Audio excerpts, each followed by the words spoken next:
मुख्यमंत्री कार्यालय में प्रतिनिधियों के साथ बजट पूर्व चर्चा को सीएम ने किया संबोधित। उद्योग को बताया राज्य की अर्थव्यवस्था का आधार। जयपुर शिक्षा संकुल सभागार में बजट 2025-26 की तैयारी को लेकर बैठक। माध्यमिक शिक्षा को बेहतर बनाने पर हुई चर्चा। प्रभावी योजनाएं तैयार करने के दिए निर्देश। जयपुर में गेहूं खरीद के संबंध में महत्वपूर्ण बैठक। नागरिक आपूर्ति मंत्री ने गेहूं खरीद की तैयारियों पर की चर्चा। तैयारियों को समय पर पूरा करने के दिए निर्देश।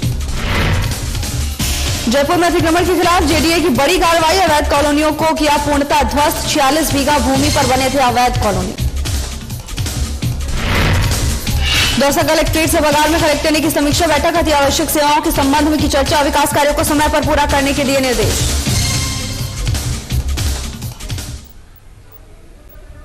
नमस्कार, खबर राजस्थान देख रहे हैं आप। मैं हूं आपके साथ भावना त्रिपाठी। सोमवार को मुख्यमंत्री कार्यालय में उद्योग, व्यापार, कर सलाहकार संघों और सेवा क्षेत्र के प्रतिनिधियों के साथ 2 सत्रों में आयोजित बजट पूर्व चर्चा को सीएम भजनलाल शर्मा ने संबोधित किया।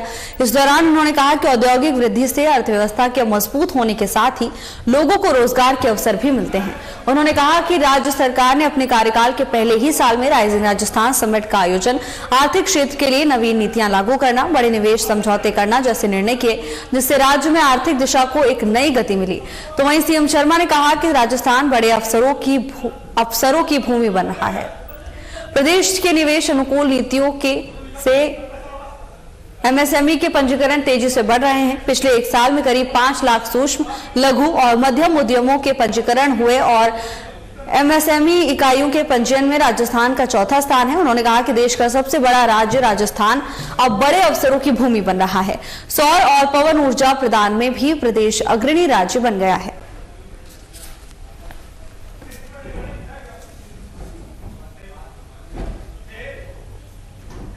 राजस्थान स्कूल शिक्षा परिषद के राज्य परियोजना निदेशक और आयुक्त अविचल चतुर्वेदी की अध्यक्षता में शिक्षा संकुल सभागार में वार्षिक कार्य योजना और बजट 2025-26 की तैयारी को लेकर एक बैठक आयोजित की गई।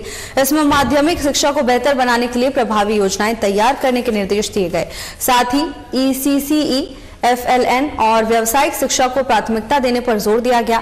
आयुक्त अविचल चतुर्वेदी ने आगामी प्लान में प्रदेश के सभी राजकीय विद्यालयों में इंटरनेट कनेक्शन सुनिश्चित करने के लिए अधिकारियों को निर्देशित भी किया। आपको बता दें कि बैठक में अतिरिक्त राज्य परियोजना निदेशक डॉक्टर रौनक बैरागी और सुरेश कुमार बुनकर सहित अन्य विभागीय अधिकारियों ने हिस्सा लिया।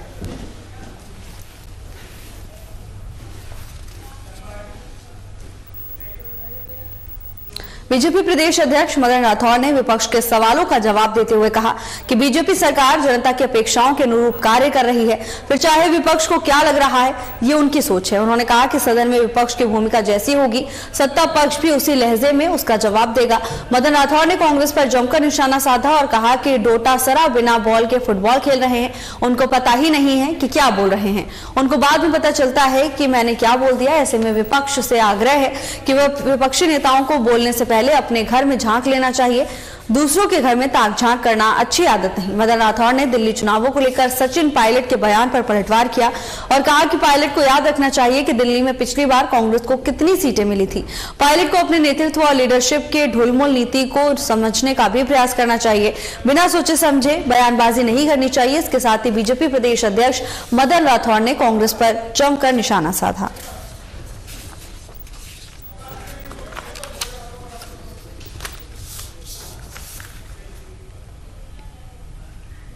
मुख्यमंत्री भजनलाल शर्मा की प्रदेश में चिकित्सा सुविधाओं को सुदृढ़ करने के पहल के तहत अब सवाई मानसिंह मेडिकल कॉलेज और इससे संबद्ध अस्पतालों को मॉडल हॉस्पिटल के रूप में विकसित किया जाएगा। इसके लिए न केवल प्रशासनिक बल्कि अस्पताल के भवन के साथ अन्य आधारभूत व्यवस्थाओं में आमूलचूल सुधार करते हुए स्वास्थ्य सुविधाओं को पेशेंट सेंट्रिक बनाया जाएगा। चिकित्सा और स्वास्थ्य मंत्री गजेंद्र सिंह खींवसर के निर्देश में इस पहल को मूर्त रूप देने के लिए सोमवार को सवाई मानसिंह मेडिकल कॉलेज में संबद्ध अस्पतालों के प्रशासनिक अधिकारियों के साथ एक विशेष संवाद आयोजित किया गया।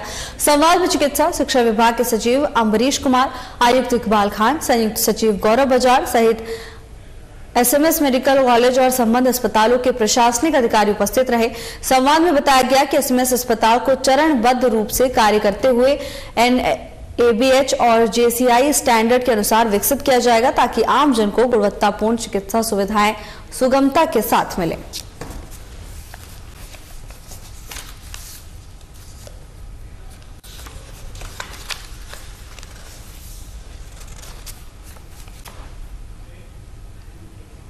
खाद्य और नागरिक आपूर्ति मंत्री सुमित गोदारा की अध्यक्षता में सोमवार को सचिवालय में रबी सीजन 2025-26 में राज्य में समर्थन मूल्य पर गेहूं खरीद के संबंध में महत्वपूर्ण बैठक का आयोजित की गई। बैठक में प्रदेश में गेहूं खरीद करने वाली सभी 5 एजेंसियों एफसीआई, राजफेड, तिलम संघ, एफसीसीएफ और नेफेड के प्रतिनिधियों समेत सभी संबंधित विभागों के आला अधिकारी उपस्थित रहे। इस दौरान सुमित गोदारा ने कहा कि राजस्थान एक कृषि प्रधान देश है। राज्य सरकार किसानों के हितों को संरक्षित करने के लिए कृत संकल्पित होकर कार्य कर रही है। उन्होंने कहा कि गेहूं उत्पादन में राजस्थान अग्रणी राज्य बनकर उभर रहा है। आगामी रबी सीजन में गेहूं के समर्थन मूल्य पर खरीद के लिए सभी तैयारियां समयबद्ध रूप से पूरी कर ली जाएं। उन्होंने कहा कि खरीद प्रक्रिया में शामिल सभी 5 एजेंसियां एफसीआई, राजफेड, तिलम संघ, एफसीसीएफ और नेफेड आपस में उपयुक्त समन्वय के साथ कार्य करें ताकि गेहूं खरीद से लेकर भुगतान तक की प्रक्रिया में किसानों को किसी भी तरह की दिक्कत ना हो।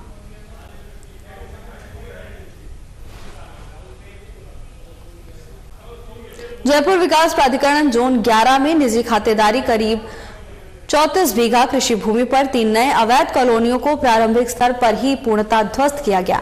जोन 10 में इकोलॉजिकल जोन में निजी खातेदारी की करीब 12 बीघा कृषि भूमि पर 2 नए अवैध कॉलोनियों को प्रारंभिक स्तर पर ही पूर्णतः ध्वस्त किया गया।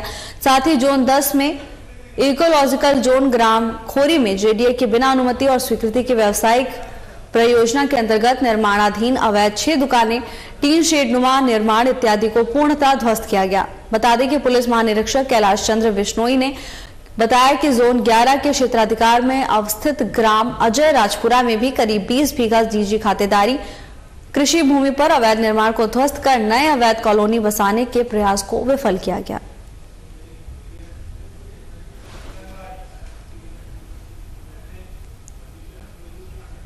दरअसल जिला कलेक्टर देवेंद्र कुमार ने सोमवार को जिला कलेक्ट्रेट सभागार में अत्यावश्यक सेवाओं से संबंधित साप्ताहिक समीक्षा बैठक की, जिसमें उन्होंने जिला स्तरीय अधिकारियों को कई निर्देश दिए। उन्होंने उच्च स्तरीय निर्देशों की समयबद्ध पालना और विकास कार्यों को तय समय पर पूरा करने और आम जन की समस्याओं का गुणवत्ता के साथ समाधान कर राहत प्रदान करने के निर्देश दिए। बता दें कि जिला कलेक्टर ने सभी विभागों को अपने अधीनस्थ कार्यालयों और संस्थानों में खुले बोरवेल नहीं होना सुनिश्चित करने के निर्देश दिए हैं। साथ ही राइजिंग राजस्थान के अंतर्गत हुए एमओयू के क्रियान्वयन की समीक्षा करते हुए संबंधित विभागों को प्रकरणों को कैटेगराइज कर कार्रवाई करने के निर्देश दिए। उन्होंने विभागीय अधिकारियों को महिला सहायता समूहों को प्रोत्साहित करने के लिए उनके पास उपलब्ध सामग्री को प्राथमिकता से खरीदने के निर्देश भी दिए। तो वहीं आगामी गणतंत्र दिवस आयोजन की तैयारियों की समीक्षा करते हुए झांकियों और सांस्कृतिक कार्यक्रमों का प्रदर्शन बेहतर तरीके से करने के निर्देश दिए हैं।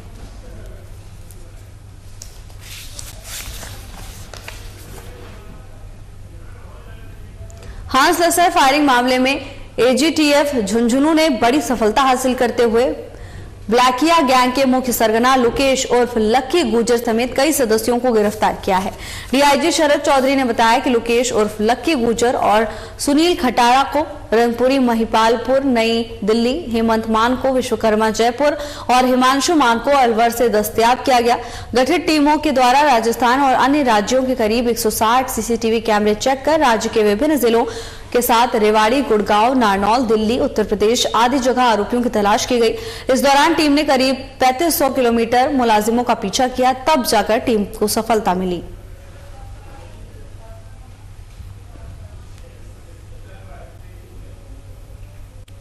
टोंक के मालपुरा निवासी ट्रांसजेंडर रितिका सिंह ने कलेक्टर के नाम एडीएम रामरतन सोकरिया को ज्ञापन सौंपा है। बता दें कि रितिका ने बताया कि वो मालपुरा के खटीकों के मोहल्ले की रहने वाली हैं और वो जिले की पहली ट्रांसजेंडर है जिसके पास ट्रांसजेंडर कार्ड, आधार कार्ड, मूल निवास, जन्म प्रमाण पत्र मौजूद है। उनका दावा है कि वो भारत की पहली ट्रांसजेंडर हैं जिनसे आइस टॉक गेम में राष्ट्रीय स्तर की प्रतियोगिता में सिल्वर और कांस्य पदक भी जीता है, जो जम्मू कश्मीर में आयोजित हुई थी। उन्होंने जिला प्रशासन को ज्ञापन सौंपते हुए मांग की है कि इस उपलब्धि के लिए उन्हें गणतंत्र दिवस पर सम्मानित किया जाए। इसके साथ ही उन्होंने एक अन्य ज्ञापन देकर ट्रांसजेंडर सर्जरी की राशि और भारतीय स्तर पर खेलने के लिए फंड दिलवाने की भी मांग की। रितिका ने कहा कि वो ट्रांसजेंडर सर्जरी करवाना चाहती हैं, जिसके लिए उन्हें सरकारी सहायता की दरकार है। मैं पूरी इंडिया की पहली ट्रांस वुमेन हूँ जिसने आइस टॉक चैम्पियनशिप में एक सिल्वर और एक ब्रॉन्ज मेडल हासिल किया है। और आगे आने वाले फैब में मेरा सेकंड नेशनल होने वाला है जो कि कश्मीर गुलमर्ग में होने वाला है। हम यहाँ पे अपना एक फ़ंड रेज़ करवाने आए हैं ताकि ट्रांसजेंडर्स को जो ट्रांसजेंडर के लिए जो फंड रेज़ होता है उस कोटे में से हमें एक स्पोर्ट्स कोटे में से भी मुझे एक एज अ डोनेशन मुझे मिले ताकि मैं वापस नेशनल खेल सकूं और जो मेरे पीछे मेरे ट्रांस वुमेंस और जो अदर ट्रांसजेंडर्स हैं उनको भी इससे सपोर्टिव एक पिलर सपोर्ट मिले, उसके लिए हम यहाँ पे आए हैं। मुकाबला कितना मुश्किल रहा अभी तक का? मुकाबला काफ़ी सफ़र काफ़ी मुश्किल रहा मुकाबला, और अभी आने वाला समय भी बहुत मुश्किल होने वाला है क्योंकि क्या होता है ना कि जैसे मुझे वहाँ पे चुनौतियों का सामना बहुत करना पड़ा। जैसे कि वहाँ पे ट्रांसजेंडर्स कैटेगरी में खाली मैं एक अकेली सिंगल थी, तो वो खुद कंफ्यूज हो चुकी थी कि इन्हें मेल कैटेगरी में रखें या फीमेल में रखें, क्योंकि अगर वो मुझे फीमेल कैटेगरी में रखेंगे तो फिर फीमेल्स को ऐसा होगा कि नहीं एक ट्रांसजेंडर हमारे में होगा तो कंपटीशन हाई होगा। मेल कैटेगरी में रखेंगे तो मेल के लिए ऐसा होगा नो ट्रांसजेंडर हमारी कैटेगरी में नहीं रह सकते, क्योंकि अभी भी स्पोर्ट्स कैटेगरी में एक थर्ड कॉलम नहीं आया है ट्रांसजेंडर्स का, वो मेल और फीमेल ही है। तो मुझे जो मैं अभी नवंबर में गई थी मुझे वहाँ पे इंक्लूसिव रखा गया, ना मेल में रखा गया ना फीमेल में रखा गया। 2 मेल थे और 2 फीमेल थी और मैं एक ट्रांस थी। एक 5 लोगों की हमारी एक टीम बनाई गई और वहाँ पे हमें खेलने का मौका दिया गया। और इस बार मैं वापस जा रही हूँ, होप सो कि वापस मैं मेडल राजस्थान के लिए लेके आऊँगी। और 2025 में आई थिंक लास्ट नवंबर और दिसंबर में मेरा इंटरनेशनल भी हो जाएगा। यहाँ पे हम लोग आए थे कलेक्टर साहब से मिलने के लिए, उनको ज्ञापन देने के लिए कि उसके लिए फंड रेजिंग की व्यवस्था की जाए। उसके अलावा जो भी यहाँ पे उत्थान कोष, जैसे कि ट्रांसजेंडर्स के लिए उत्थान कोष है, उसमें से जो भी स्कॉलरशिप का है, पेंशन का है, तो हमने उस सिलसिले में भी हम लोगों ने कलेक्टर को ज्ञापन सौंपा है ताकि यहाँ के टोंक और टोंक के आसपास के जितने भी ट्रांसजेंडर्स हैं उनको इस चीज़ से सहायता मिल सके। और जो पढ़ाई करना चाहते हैं ट्रांसजेंडर, जैसे कि मैं अभी यूनिवर्सिटी से पढ़ाई कर रही हूँ, वैसे मैं चाहती हूँ जितने भी ट्रांसजेंडर्स यहाँ पे हैं वो इस चीज़ का लाभ उठाएं, क्योंकि सरकार उनको स्कॉलरशिप और प्लस उनको महीना भत्ता जो होता है वो भी प्रदान कर रही है। ये कोष बना है, इसके बारे में ज़्यादातर जानकारी नहीं है। हाँ जी, इसको लेकर किस तरह कैंपेन की जरूरत है सर? इसको लेके ये कैंपेन होता है कि जितने भी, पहली बात तो हम लोग खाली ट्रांसजेंडर्स में अवेयरनेस नहीं फैलाना चाह रहे हैं इन चीज़ों को लेके, जितने भी अधिकारी, जितने भी स्टेक होल्डर्स हैं उनको भी हम सेंसिटाइज कर रहे हैं इस चीज़ को लेके, क्योंकि अगर स्टेक होल्डर्स ही सेंसिटाइज होंगे तब कहीं जाके हमारे जो क्षेत्र में, संभागीय क्षेत्र में जितने ट्रांसजेंडर्स हैं वो इन सब चीज़ों का लाभ उठा पाएंगे। क्या प्रशासन का एटीट्यूड क्या रहा है? सर प्रशासन का एटीट्यूड हमारे को सहयोग ही मिला है उनका अब तक, जहाँ पे भी हम लोगों ने आवेदन दिए हैं। फॉर एग्जांपल हम लोगों ने जेडी में आवेदन दिया था तो जेडी ने भी स्कीम निकाली जिसमें ट्रांसजेंडर्स के लिए 2% आरक्षण रखा है उन्होंने हाउसिंग स्कीम्स के अंदर। उसके अलावा जितने भी, अगर हम देखे जाएँ कि अगर कोई स्टूडेंट है तो वो स्कॉलरशिप के लिए भी अवेल कर सकता है। मैंने खुद ने स्कॉलरशिप अवेल करी है, प्लस पेंशन के लिए भी ट्रांसजेंडर्स का हम लोगों ने चालू करवाया है। जयपुर में हम लोगों ने पर ट्रांसजेंडर सर्जरी का भी हम लोगों ने वहाँ पे चालू करवाया है। और यही सब चीज़ हम चाहते हैं कि जयपुर के अलावा जितने भी और अदर डिस्ट्रिक्ट्स और स्टेट्स हैं वहाँ पे भी ये सब चीज़ें जल्दी चालू हों। राजस्थान में पटवारियों की हड़ताल लगातार जारी है, तो वहीं बीकानेर में पटवार संघ ने अपनी मांगों को लेकर जिला कलेक्टर कार्यालय के बाहर प्रदर्शन किया। बता दें कि पिछले लंबे समय से अपनी विभिन्न मांगों को लेकर 13 जनवरी से पटवार संघ धरने पर बैठा है। पटवारी संघ के अध्यक्ष परबत सिंह ने बताया कि पटवारी पद को तकनीकी पद घोषित करते हुए ग्रेड पे 3600 किया जाए सहित कई मांगे हैं। राजस्थान पटवार संघ और कानूनगो संघ पिछले 4-5 सालों से कई मांगों को लेकर बार-बार आंदोलनरत रहा है और विभिन्न ज्ञापन के जरिए सरकार को अवगत भी कराते रहते हैं हम कि हमारी ये मांगे पूरी करो। वर्तमान परिस्थितियों में हमारे डिपार्टमेंट में रेवेन्यू में नौकरी करना बहुत ही कठिन हो गया है। बिना संसाधनों के आज हमारे पास न कोई ऑफिस है न संसाधन है। इन परिस्थितियों में हम काम करते हैं, किन परिस्थितियों में हम काम करते हैं ये हम भी जानते हैं। और वर्तमान में कानूनगो संघ पटवार संघ की डीपीसी से संबंधित और रिव्यू डीपीसी से संबंधित 8-10 सालों से मांगे पेंडिंग चल रही है। नए डीपीसी की गई है और वेतन से संबंधित भी हमारी मांगे हैं।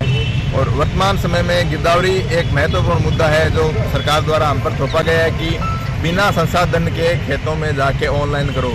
और आप सब जानते हैं, हम जानते हैं, बीकानेर जिले में, हम बीकानेर जिले की बात करें तो बीकानेर जिले में क्या पूरे जिले में नेटवर्क है? नेटवर्क भी नहीं है और गिरदावरी ऑनलाइन किया जाना संभव नहीं है। हर खसरे पे बिना फसलों के भी जाके ऑनलाइन करे और ऐप भी ऐसा बना रखा है जो काम नहीं कर रहा। तो बिना आज आपने क्या किया? आज हम 13 तारीख से लगातार धरने पे है, कार्य बहिष्कार कर दिया है हमने, संपूर्ण बहिष्कार पे चल रहे हैं, अवकाश पे चल रहे हैं। और 13 तारीख से और इसी आंदोलन के क्रम में हम आज क्रमशः महात्मा गांधी पार्क से लेकर कलेक्टर तक का हमारा रैली का प्रोग्राम था और रैली के बाद हमने कलेक्टर साहब को हमारी मांगों का ज्ञापन मांग पत्र सौंपा है। राजस्थान पटवार संघ के बैनर तले अपनी मांगों को लेकर पटवारियों की हड़ताल लगातार जारी है। पिछले कई दिनों से अपनी मांगों को लेकर पटवारी पेन डाउन हड़ताल पर हैं। तो वहीं टोंक जिले के पटवारियों ने टोंक तहसील कार्यालय से रैली निकाली। रैली के रूप में पटवारी जिला कलेक्ट्रेट कार्यालय पहुंचे और अपनी मांगों को लेकर प्रमुख प्रशासन सचिव के नाम जिला कलेक्टर को ज्ञापन भी सौंपा है। पटवारियों का कहना है कि पटवार संघ के आह्वान पर की जा रही हड़ताल के जरिए वो सरकार तक अपनी मांगे पहुंचाना चाहते हैं। आंदोलन करना, हम काम करना चाहते हैं, हम गिरदावरी करना भी चाहते हैं, लेकिन जब कोई आदमी काम करना चाहता है तो उसको संसाधन तो दे। सरकार करिए ऑनलाइन गिरदावरी करो, हम क्या करेंगे? उसके लिए भी टेबलेट दो। सरकार घोषणा कर रही है, घोषणा करने से काम नहीं चलेगा। जब तक हमें कोई संसाधन नहीं मिलेगा उस काम करने के लिए, तो काम हम कैसे करेंगे? और जो सरकार के हमारे बीच में समझौते 2 बार हो चुके, उन समझौतों को सरकार क्यों लागू नहीं कर रही? हमारी अभी वर्तमान में कोई नई मांग नहीं है। जो पूर्व मांगे थी उन्हीं मांगों के जो समझौते उन्हीं को लागू करने के लिए आज हम ये आंदोलन कर रहे हैं। आज ही 13 जनवरी संपूर्ण बहिष्कार चल रहा है। आज ये हमने जिले पे जो रैली निकाली है और प्रदेश नेतृत्व, अगर सरकार अभी हमारी मांगे नहीं मानती है तो हम प्रदेश में विधानसभा पे जहाँ कहीं भी हमारा प्रदेश नेतृत्व हमें आदेशित करेगा, हम आगे कदम उठाएंगे। लेकिन जब तक हमारे जो समझौते हैं सरकार से जो सहमति बन चुकी है उनको वो आदेश नहीं करेंगे, तब तक हम इस बार पीछे नहीं जाएंगे। खत्री मोदी समाज के सामाजिक कार्यकर्ताओं की ओर से बीकानेर पीबीएम हॉस्पिटल में 1000 कंबल और 3 सेक्शन मशीन दिए गए। इस अवसर पर एसपी मेडिकल कॉलेज के प्राचार्य डॉक्टर गुंजन सोनी, पीबीएम अधीक्षक doctor PK Saini, doctor LK Kapil CMO trauma centre, doctor RP Lohia, doctor Swati Flodia समेत कई डॉक्टर उपस्थित रहे। तो वहीं सामाजिक कार्यकर्ताओं में शिवदान सिंह, जगदीश खत्री, अजय खत्री, एडवोकेट हरीश मदान आदि उपस्थित रहे। इस अवसर पर एसपीएमसी प्राचार्य डॉक्टर गुंजन सोनी और पीबीएम अधीक्षक पीके सैनी ने समाज और सामाजिक कार्यकर्ताओं का आभार प्रकट किया। में जेल के लिए पहल की है, ये बहुत अच्छी शुरुआत है। जो ठंड का मौसम है, इसमें जो हमारे जेल के इनमेट्स हैं उनके लिए भी ये एक अच्छी सुविधा है। इसमें कंबल हैं, जो डिसेबल्ड हैं उनके लिए बैसाखी या व्हील चेयर जैसी सुविधाएं भी हैं। और मौसम को देखते हुए, क्योंकि बहुत सारे हमारे सीनियर सिटीजन भी हैं जेल में, उनके लिए वेपोराइजर वगैरह की भी इन्होंने आज दी है। ये बीकानेर जिला उद्योग प्रन्यास का जो गठन किया गया है सामाजिक सरोकार के लिए, आप सबको विदित है कि किया गया है। इसी श्रृंखला में जो है कैदियों को जो है कंबल अम्बल और ये जो बैसाखी, व्हील चेयर, ये सारी सुविधाएं जो है उनको उपलब्ध कराई गई है ताकि वो भी समाज की मुख्य धारा में वापस सम्मिलित हो सके। ऐसे शुद्ध भावना से उन लोगों को ये सामाजिक सरोकार के तहत सामग्री आज जिला उद्योग प्रन्यास द्वारा जेल प्रशासन को जिला कलेक्टर महोदय की प्रेरणा से दी गई है। शिक्षक संघ elementary secondary teacher association Rajasthan के 2 दिवसीय राज्य स्तरीय शिक्षक सम्मेलन के दूसरे दिन प्रदेशाध्यक्ष मोहन सिंह सलावत की अध्यक्षता और भारतीय स्टेट बैंक पब्लिक पार्क के मुख्य प्रबंधक महेंद्र मीणा के आतिथ्य में बिश्नोई धर्मशाला में खुला सत्र आयोजित हुआ। सम्मेलन की शुरुआत मां सरस्वती के चित्र के समक्ष दीप प्रज्वलन से हुई। बता दें कि सम्मेलन में प्रथम दिन अतिथि के रूप में भारतीय जनता पार्टी शहर जिलाध्यक्ष विजय कुमार आचार्य, केंद्रीय वस्तु और सेवा कर के सहायक आयुक्त IRS भूपेंद्र छीपा, अतिरिक्त निदेशक माध्यमिक शिक्षा निदेशालय रंजीत सिंह, अतिरिक्त निदेशक प्रारंभिक शिक्षा राजकुमार शर्मा, संयुक्त निदेशक स्कूल शिक्षा बीकानेर संभाग गोविंद नारायण माली, संयुक्त निदेशक प्रारंभिक शिक्षा निदेशालय टीमाराम मीणा, उप निदेशक माध्यमिक शिक्षा निदेशालय डॉक्टर रामगोपाल शर्मा उपस्थित रहे। तो वहीं दूसरे दिन सम्मेलन के खुले सत्र में, जिसमें राज्य भर से आए शिक्षकों ने अपनी मांगों से अवगत कराया, प्रदेशाध्यक्ष मोहन सिंह सलावत और प्रदेश कोषाध्यक्ष श्याम सुंदर बिश्नोई ने शिक्षकों को संबोधित किया और कहा कि संस्कारवान शिक्षा देना शिक्षक का महत्वपूर्ण कर्तव्य है और इस कर्तव्य को हम सभी को बखूबी निभाना है। संगठन महामंत्री नवल सिंह मीणा के द्वारा संगठन वार्षिक प्रतिवेदन प्रस्तुत किया गया। अंत में कार्यक्रम संयोजक सीताराम रूडी और सह संयोजक पवन शर्मा ने आए हुए मेहमानों का आभार व्यक्त किया और कहा कि आपके समस्त मांगों को राज्य सरकार और शिक्षा विभाग के अधिकारियों तक पहुंचाया जाएगा।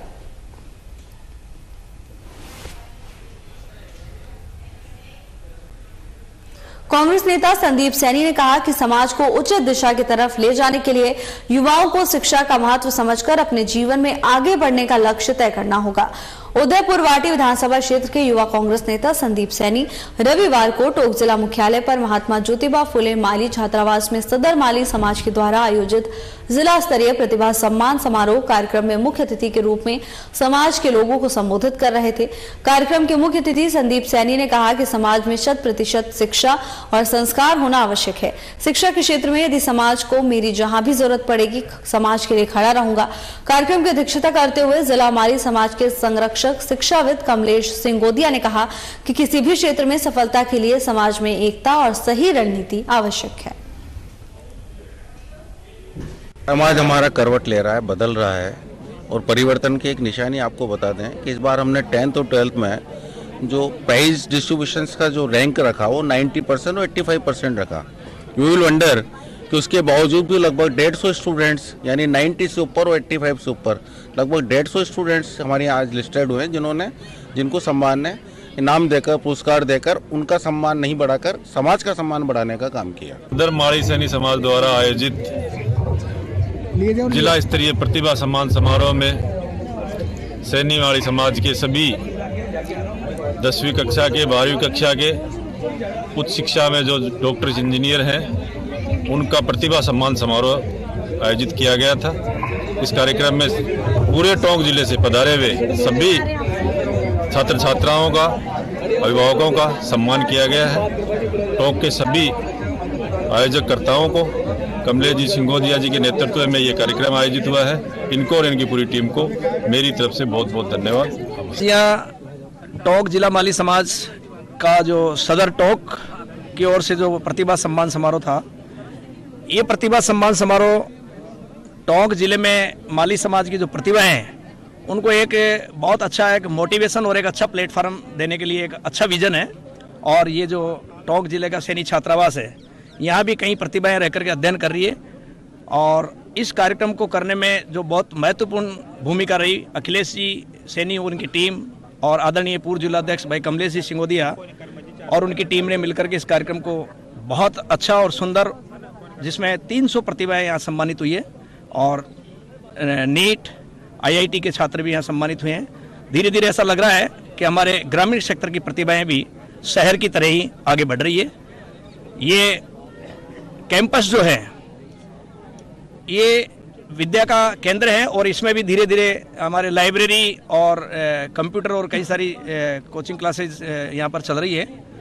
तो शिक्षा के क्षेत्र में ये जो प्रतिभाएं हैं ये वैसे देश की धरोहर है और आगे बढ़ कर के सैनी समाज की प्रतिभाएं भी देश की मुख्य धारा में सर्वोच्च पदों पर पहुंचे, ऐसा प्रयास हमारी सामाजिक संस्थाएं कर रही हैं।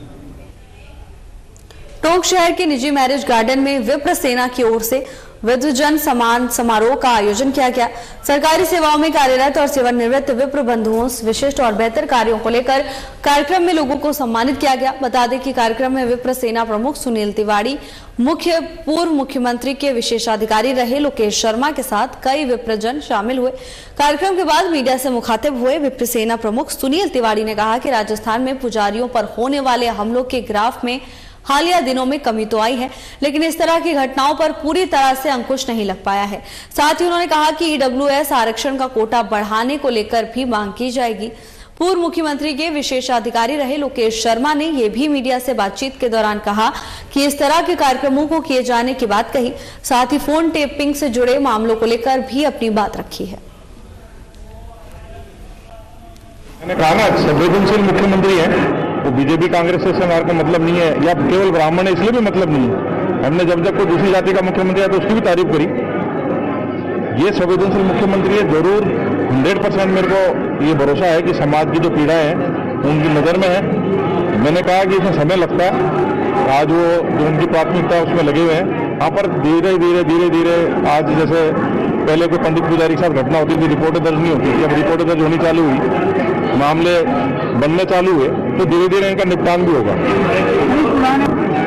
देखो, पिछली सरकार में भी तोड़े गए थे और इस सरकार में भी मैं फिर कहता हूँ कि सरकार चाहे वो थी चाहिए, ब्राह्मण अभी भी पूर्णतः सुरक्षित नहीं है, ब्राह्मण को रिलीफ नहीं मिला। ये मंदिर के जो मामले थे इनमें कई जगह हम लोगों ने दोबारा कई जगह मूर्तियों की प्राण प्रतिष्ठा दोबारा करवाई है। दिए थे AICC की जो कमेटी बनी थी उनकी तरफ से जो लोग यहाँ डेप्यूट थे उन्होंने जो फीडबैक दिए थे। फिलहाल के लिए बस इतना ही। जल्द हाजिर होंगे नई अपडेट्स के साथ। नमस्कार।